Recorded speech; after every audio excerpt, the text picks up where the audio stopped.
Denver International Airport opened in 1995 and replaced the aging Stapleton Airport that no longer met the needs of the thriving metropolitan area.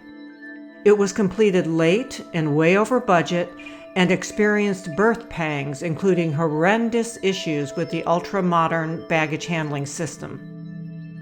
When the airport was built, the site selected was well outside the city limits of Denver and sat by itself in the middle of what appeared to be thousands of acres of open grassland. It's pretty much the same today, although the surrounding area has been filled by hotels, gas stations, restaurants, and other amenities to accommodate the millions of travelers that pass through the airport each year. But somehow it retains a in-the-middle-of-nowhere feel. For whatever reason, the airport has been plagued with numerous conspiracy theories, including everything from nefarious satanic activities to alien compounds underneath the airport.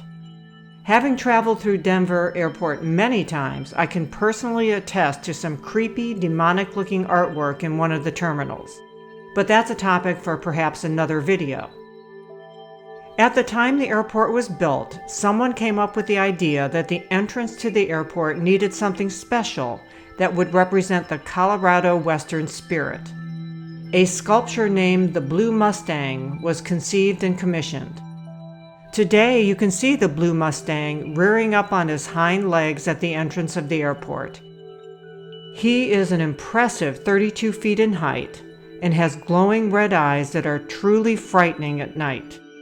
And oh, one other thing. The Blue Mustang killed the man who created him.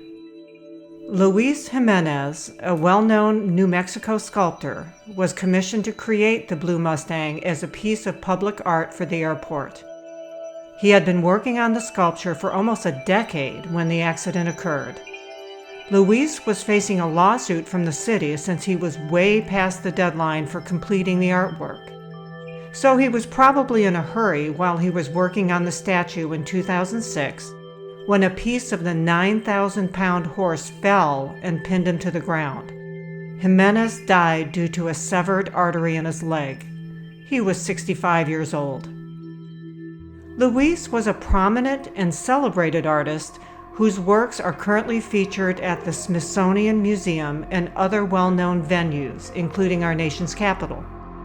For over 30 years, Jimenez crafted numerous pieces of art using his highly developed sculpting process and his passion for Southwestern history.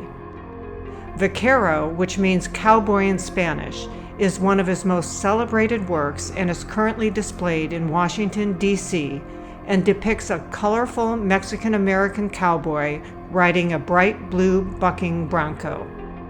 He was known for his large, multicolored fiberglass sculptures, so he was very experienced in working with pieces of art on the scale of the Blue Mustang. So the fact the accident happened at all seems very odd and mysterious.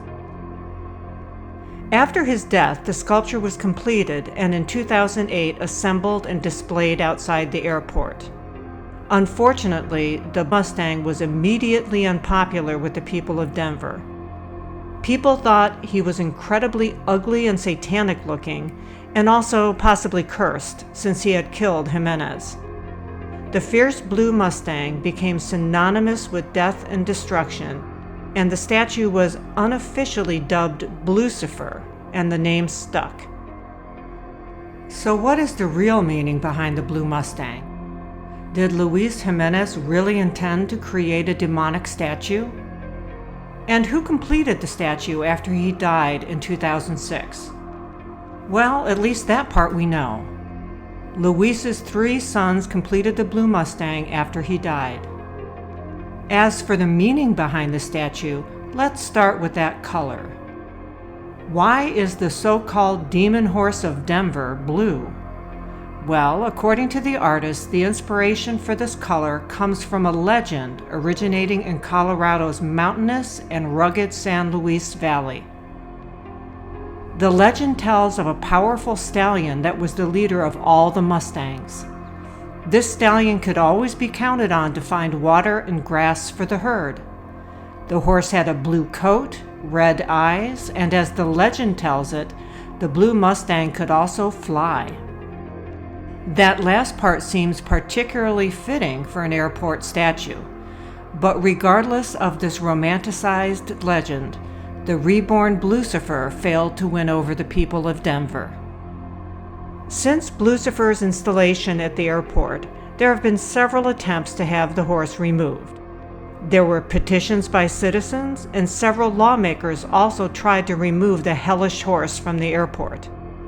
All attempts have been unsuccessful, so for now at least, it seems that Blucifer is here to stay.